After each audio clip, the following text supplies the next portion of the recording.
সেই ভোটাধিকার প্রয়োগ থেকে তারাও কিন্তু বিচ্যুত ঘটাতে যাচ্ছে। আন্দোলনকে নিয়ে এখন ছিনিমিনি চলছে। ভোটাধিকার প্রয়োগকে নস্যাৎ করার জন্য তারা একটি বিশেষ অজুহাত তুলে ধরেছেন যে জুলাই বিপ্লব যেটি হয়েছিল সেটি কিভাবে শুরু হয়েছিল। আপনাদের নিশ্চয়ই মনে আছে যে গণতান্ত্রিক আন্দোলন করতে যে বাংলাদেশ জাতীয়তাবাদী দলকে কিন্তু অনেক কাঠখড় পোড়াতে হয়েছে এবং তার মাধ্যমে একের পর এক যখন আন্দোলন ফেলিউর হচ্ছিল বিভিন্ন দিক থেকে বাংলাদেশ জাতীয়তাবাদী দলও কিন্তু দেখছিলেন কিভাবে ওই স্বৈরাচার ফ্যাসিস্টকে বিদায় করা যায়।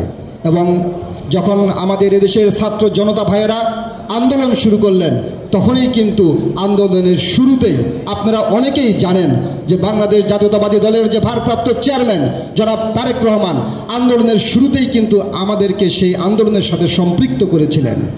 আমরা অবশ্যই সেই আন্দোলনের সাথে বিশেষ করে আপনারা জানেন যে বিভিন্ন পার্টি যারা আমাদের সমমনা পার্টি ছিল তাদের সাথে আমাদের কিন্তু তখন বৈঠক হয়েছিল এবং সেই বৈঠকে আমাদের দলের ভারপ্রাপ্ত চেয়ারম্যান জনাব তারেক রহমানও কিন্তু উপস্থিত ছিলেন।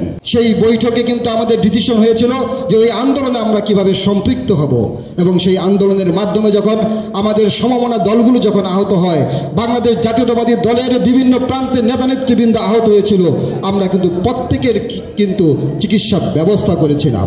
সেই আন্দোলনকে নিয়ে এখন ছিনিমিনি চলছে।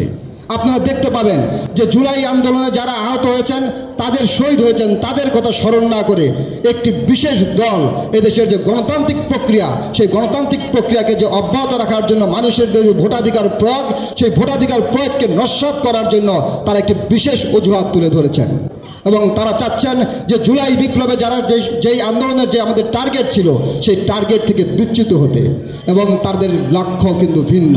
তারা যেমন স্বাধীনতা যুদ্ধের সময় তারা বিরোধিতা করেছিলেন তারা সেই এখনও কিন্তু তাদের জুলাই আন্দোলনের যে আমাদের লক্ষ্য এদেশের মানুষের যে ভোটাধিকার প্রয়োগকে ফিরিয়ে দেওয়া সেই ভোটাধিকার প্রয়োগ থেকে তারাও কিন্তু বিচ্যুত ঘটাতে যাচ্ছে। তাই কোনো অজুহাত কাম্য নয়। এদেশের যে বর্তমানে যে ইন্টেরিয়র গভর্নমেন্ট আছেন সেই ইন্টেরিয়র গভর্নমেন্ট যে এই দেশের নির্বাচন পরিচালনার জন্য যে রোড ম্যাপ ঘোষণা করেছেন, নির্বাচন কমিশন যে রোড ম্যাপ ঘোষণা করেছেন সেই অনুসারেই মানুষের ভোটাধিকার প্রয়োগ সম্ভব হবে। তাহলেই এদেশে চিরতরে ফ্যাসিস্ট বিদায় হবে। অন্যথায় তারা কিন্তু পূর্বেও ওই ফ্যাসিস্টদের সাথে মিলেমিশে একাত্ম হয়ে কিন্তু বিভিন্ন আন্দোলন করেছিলেন এবং বাংলাদেশের গণতান্ত্রিক ধারাকে তারা ব্যাহত করেছিলেন।